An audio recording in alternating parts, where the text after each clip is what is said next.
Penjaga malam hotel tua. Di setiap hotel, selalu ada kisah yang tidak pernah diceritakan pada tamu. Kisah gelap yang hanya diketahui oleh orang-orang yang bekerja di dalamnya. Malam ini, aku akan membawakan sebuah cerita nyata tentang seorang penjaga malam di sebuah hotel tua yang tidak pernah bisa melupakan apa yang dilihatnya. Suara langkah kaki menyapu lantai, kunci bergemerincing. Namanya Pak Rendra. Sudah lebih dari 15 tahun, ia bekerja sebagai penjaga malam di sebuah hotel tua di pinggiran kota. Hotel itu jarang penuh, hanya sesekali tamu datang.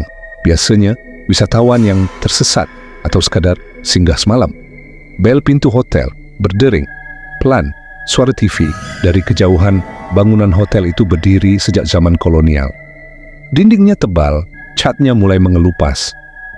Malam-malam terasa panjang dan sebagian besar waktu hanya dihabiskan Rendra duduk di lobi sambil menonton TV.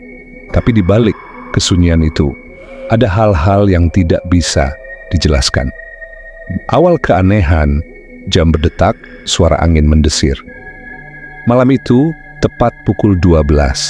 Rendra baru saja selesai patroli di lantai 3 yang sudah lama tidak digunakan. Saat ia turun, ia mendengar suara langkah kaki mengikuti dari belakang. Langkah kaki menggema, berhenti tiba-tiba. Ia menoleh, kosong. Koridor panjang itu sepi. Lampu-lampu redup berkedip, seperti ada yang salah dengan listrik. Lampu berkelip, bzzt, bzzt. Rendra mempercepat langkahnya, tapi suara itu tetap ada. Setiap kali ia berhenti, suara langkah itu juga berhenti. Tamu misterius, bel meja resepsionis ting-ting. Sesampainya di lobi, Rendra dikejutkan oleh suara bel resepsionis. Di depan meja berdiri seorang wanita. Rambut panjang terurai, wajahnya pucat, dan pakaiannya seperti gaya tahun 70-an. Satu kamar untuk semalam. Rendra mencoba tersenyum, meski bulu kuduknya meremang. Ia menyerahkan kunci kamar nomor 305. Wanita itu hanya mengangguk, lalu berjalan ke arah lift. Lift berderit, pintu menutup lambat. Namun, lift hotel itu sudah rusak sejak 5 tahun lalu. Rendra tahu betul, lift itu tidak bisa digunakan. Teror meningkat, suara pintu kayu tua berderit, hembusan angin. Rendra mencoba menenangkan diri. Mungkin ia lelah, tapi beberapa jam kemudian, ia mendengar suara TV dari lantai 3. Padahal tidak ada tamu di sana, kecuali wanita itu yang seharusnya ada di kamar 305. Suara TV jadul menyala samar, suara orang tertawa dari kejauhan. Rendra memberanikan diri naik.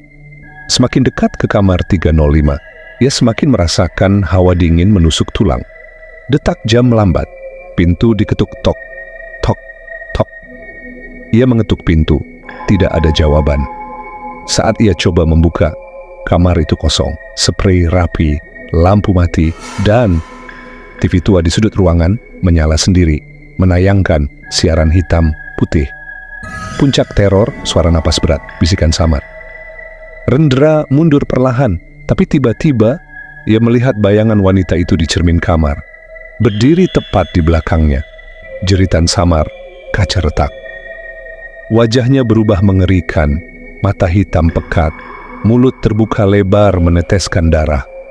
Rendra berlari keluar kamar, tapi koridor terasa semakin panjang. Lampu padam satu persatu di belakangnya. Lampu pecah, crash, crash, crash. Dan yang terdengar hanya bisikan, pelan, berulang-ulang. Jangan tinggalkan aku, jangan tinggalkan aku. Akhir tragis, suara pintu lobi dibuka, nafas terengah. Rendra berhasil turun ke lobi. Ia hampir tidak bisa bernapas, tubuhnya gemetar hebat. Tapi yang membuat darahnya membeku adalah buku tamu di meja resepsionis. Halaman terakhir tercatat nama wanita itu. Kertas dibalik, suara pena menulis sendiri. Dan di bawah tanda tangan itu tertulis tanggal check-in tahun 1999.